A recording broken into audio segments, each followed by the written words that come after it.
Ikaw ay isang pari, propeta, at hari. A blessed Sunday po sa ating lahat, Father Xavier Valbuena para sa dasal at pagninilay, and welcome to our Sunday Gospel Reflection. And today, we celebrate the feast of the Lord's Baptism. And formally, ngayong araw ding ito, we end the Christmas season. Kaya ngayon po sa ating pagninilay, we go back to our own baptism. Because the baptism of Jesus is also our own baptism. Dahil nung tayo ay nabinyagan, we also share in the mission of Christ. At ang tatlong mission po niya, or threefold mission of Jesus, or offices of Jesus, is to be a priest, is to be a prophet, and it is to be a king. Kaya tayo po, nung nabinyagan tayo, hindi dahil nag 1 year old na po tayo. Hindi dahil ito yung tradisyon. Hindi dahil ito ay kailangan. Para kung kinakailangan natin ng baptismal certificate, ay meron po tayong may papakita. Hindi po. Napakalalim ang ibig sabihin ng binyag na tinanggap natin. At isa sa mga kahulugan ng binyag is, when we were baptized, we share in the mission of Jesus to be a priest, to be a prophet, and to be a king. Kaya sana maliwanag po yun sa atin. Ngayon, pag nilayan po natin yung tatlong misyon na ito yung misyon natin sa mundo. Misyon natin sa loob ng bahay natin, sa mga trabaho natin, sa lipunan natin, sa simbahan. Hindi lang tayo nabinyagan and then after baptism, tapos na. Hindi po. Una po diyan is, when we were baptized, we also share in the priestly office of Jesus. Well, siguro, hindi katulad ng aking pagkapare na nagmimisa, nagpapakumpisal, nag-a-anoint. But when we talk about priestly office, sharing in the priestly office of Jesus, isa lang po ang ibig sabihin niyan. And that is, we are agents of holiness. We are instruments of sanctification. Ibig sabihin, ang trabaho po natin bilang mga nabinyagan ay maging instrumento ng kabanalan, instrumento ng kabutihan sa mundo. Kaya tanungin din po natin ang sarili natin sa bahay po ninyo, sa trabaho po ninyo, sa lipunan, sa barangay. Have we been instruments of holiness? Have we been sanctifiers in our society? Sana yun ang maalala po natin. Pinakamahalaga na tungkulin natin bilang mga nabinyagan, tagapagpabanal. We are sanctifiers because we share in the priestly office of Jesus. Kaya kung minsan, yung mga tao, sasabihin nila, ay gusto namin na mag-lead ng prayer. Si Father. Ay gusto namin na si Father. Lagi naming sinasabi, bakit? Mga pari lang bang pwedeng magdasal? Mga pari lang bang pwedeng mag-lead ng prayer? Hindi po. Lahat po tayong mga nabinyagan, we have become sanctifiers. We have become priests, sharing in the priesthood of Jesus. Kaya yan ang una po Sana maalala ninyo, kayo ay pare sa pamamagitan ng binyag na tinanggap po ninyo.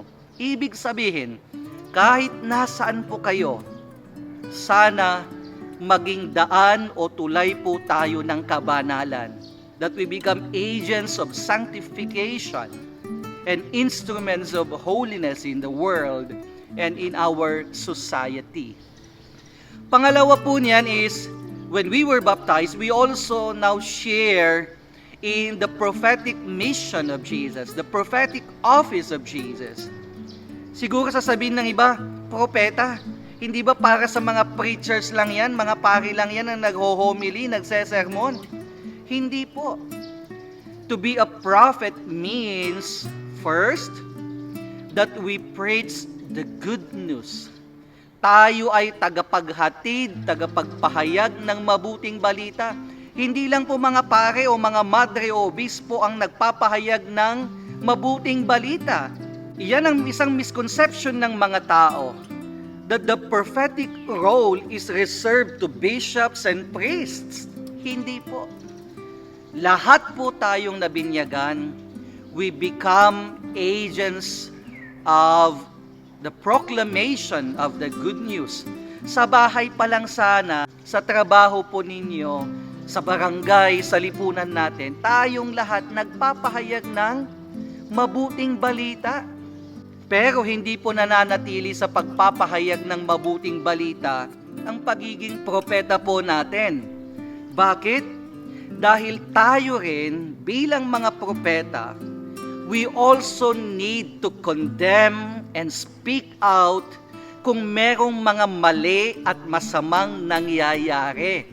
Hindi lang nagpapahayag ng mabuting balita ang isang propeta, kundi pag may nakita siyang mali at masama sa paligid niya, ang isang tunay na propeta ay nagsasalita and he condemns that wrong or evil na nangyayari sa paligid niya.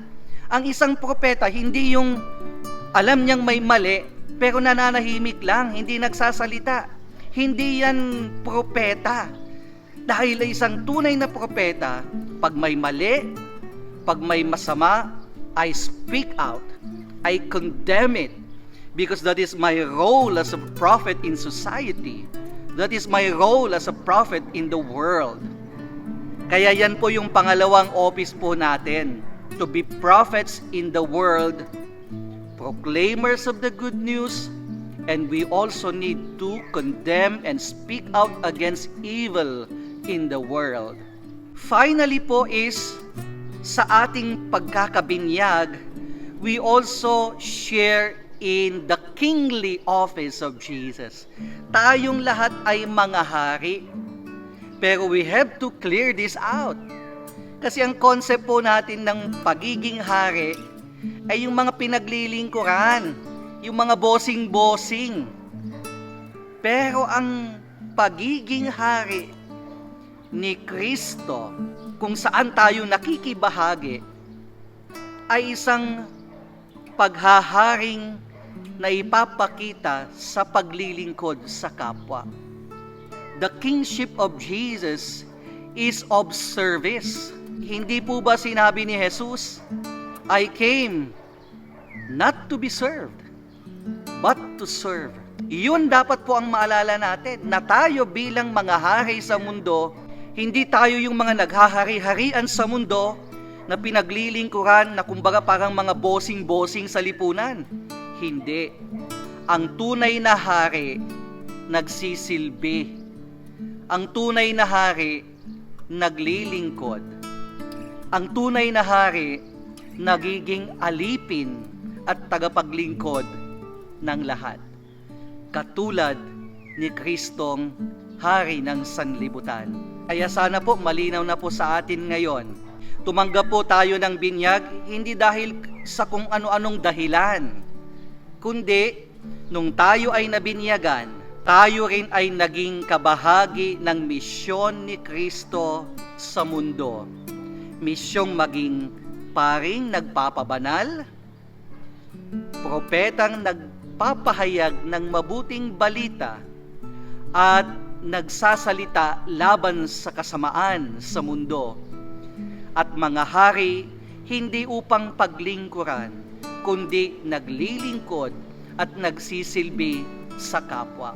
Muli po, Father Xavier Valbuena para sa dasal at pagninilay, at sana po ngayong taong 2022, mas lumago pa po ang ating YouTube channel sa pamamagitan po ng inyong patuloy na suporta.